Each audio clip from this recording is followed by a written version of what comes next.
Hello, welcome to Pathways. My name is Gintilas. In the next half hour or so, I'd like to present some information about the work that I do. I work as a body psychotherapist and PSH therapist, and again, a lot of people won't know what that is, but I'll like to spend a bit of time describing that, but also describing what your subconscious is and healing your subconscious, actually what that is, because it used to be a nebulous thing in the past, but now it really isn't. It's a very concrete thing in your body, and I'd like to spend a bit of time to present a bit of that so you know exactly what we're working with. But first, a little bit about my background. Originally, originally I was an accountant. I've got an honours degree in economics, and for about 12 years I worked in the computer industry as a computer consultant. And of course, it's totally different from what I do now these days. And I found back then in my 20s when I was working in the computer industry that even though I liked it and enjoyed it, there was, I guess, times that I wanted to improve myself. I wanted to do better at what I did. I had certain things with myself that I wasn't comfortable with. And like a lot of people, I would search and do therapies and workshops and all sorts of things, trying to help myself further. The workshops at the organisations that I used to work with that they would provide normally didn't do it for me. It was all too intellect-based, too conscious mind-based. And I always thought there's got to be a better way to help heal maybe behaviours or anxieties or depressions, all sorts of things that I saw with people around me and with myself occasionally that I was trying to work myself out. And so I started doing all these workshops and doing therapies and found things that really started to work for me. And now I've been practicing for about 11 years. And originally with the therapy work, when I was doing it on myself, eventually at one point I realised I've got to train in. This is just very, very amazing stuff. And there's enough computer programmers in the world, but there really isn't that many people doing this type of subconscious healing type work. So I started training in it. And I trained for 3 years in somatic psychotherapy, and then 3 years with the Radix Institute in body psychotherapy. And then a bit later, as I was practicing, 2 years at the PSH Centre in PSH therapy, which I'll describe a bit later what that is. And then more recently, a year of trauma psychotherapy. And one of the things I found with working with people over the years, hundreds of people I've worked with, is that one of the major things when people come in, say, with a lack of confidence or a bit depressed or anxious or nervous or panic attacks, underlying for work with people long enough, there's always some major trauma there. Either a developmental issue that happened when they were young in the environment they grew up in and in school they grew up in, or some major life-threatening event that was traumatic that just basically jolted the nervous system, and the nervous system never recovered. Well, we can recover that now, we can heal it, it is possible, and I'd like to explain how I work with it and how I combine all this work that I've trained in over the years. So what I'd like to do now is present a bit of information about what your subconscious actually is. And I think it's very important to know this, and I think this should be taught in schools, really. But again, we know it now, and everyone can learn about it. Basically, we have 3 brains in our head. Physically, in your head, you have 3 brains. And as you see from the diagram here, the first half up here, the one that in Western society and in schools and everything that we concentrate on developing the most, is the cerebrum, or what I call your conscious mind. And it comprises of your left and right brain hemispheres. It's the brain that you read and write and do arithmetic with and plan things with and take history with and compare things with. When you do your job, you're using your conscious mind. And that's what it was designed for. And that's what makes us uniquely human, separates us from the animal kingdom, is the cerebrum up here. And that's what I call the conscious mind. The rational mind, the intellect, are the words for it. And we're experts in Western society of how to master that brain. Now the problem is that we try to use this brain for too many things, and there's a lot more to our brain than just that aspect of it.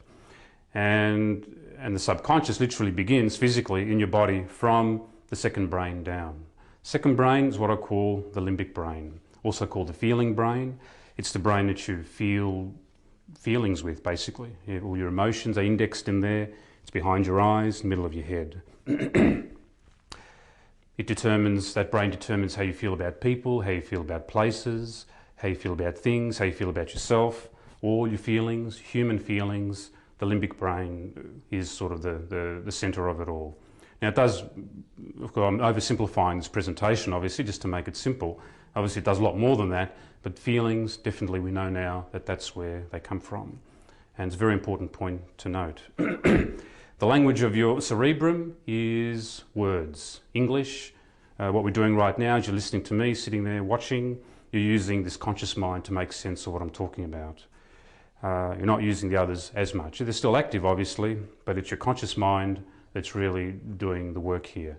And just because you understand what I'm saying doesn't necessarily mean anything's really healing within yourself. And this is what we're discovering, that you can talk and talk and talk about a problem, and it can whiz around in your conscious brain here, in your intellect, and you can understand it inside out, but still have the problem because it's in your subconscious, still sitting in your subconscious.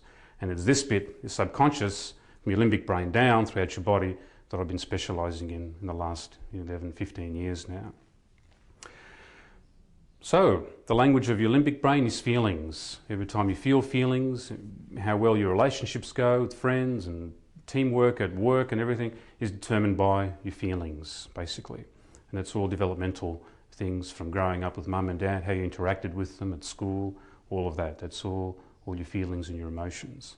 Very important aspect, and it's got nothing to do with your thinking and your thoughts. It's obviously connected, but it's a whole separate function, and it really is part of your subconscious because it's sub of what your normal conscious thinking does up here.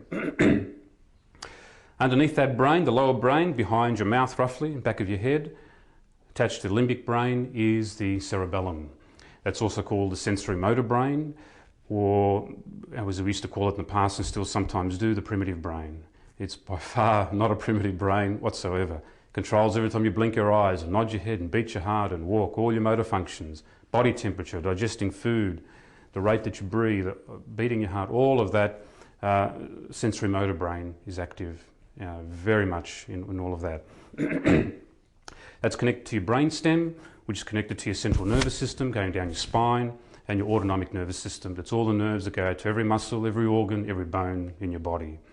And last count we had about like 13,000 of them.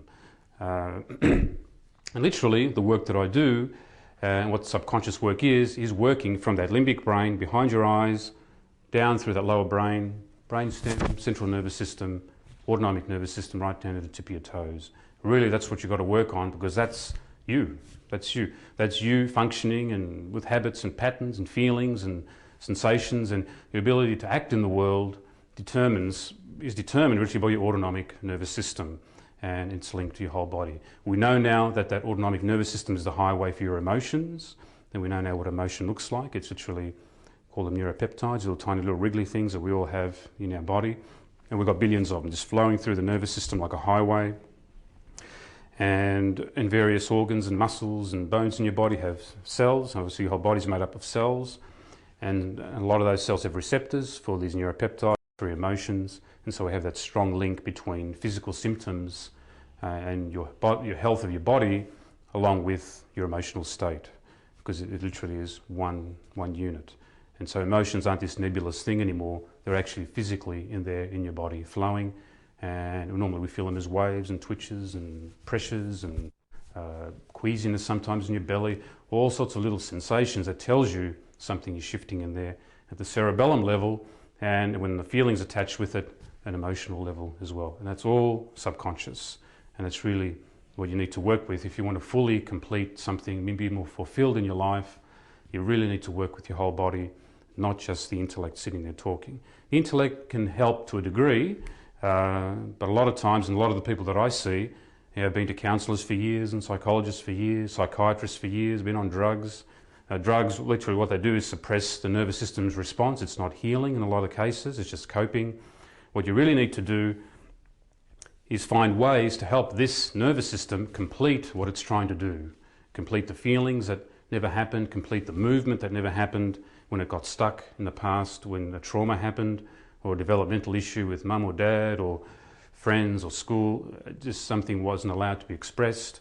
It all stays in your body, it doesn't go away. We learn very well how to block them, to get on with our lives, and we have to, but it still stays there and it doesn't go away. And eventually weighs you down and all sorts of illnesses and problems start to show up. So some of the things that show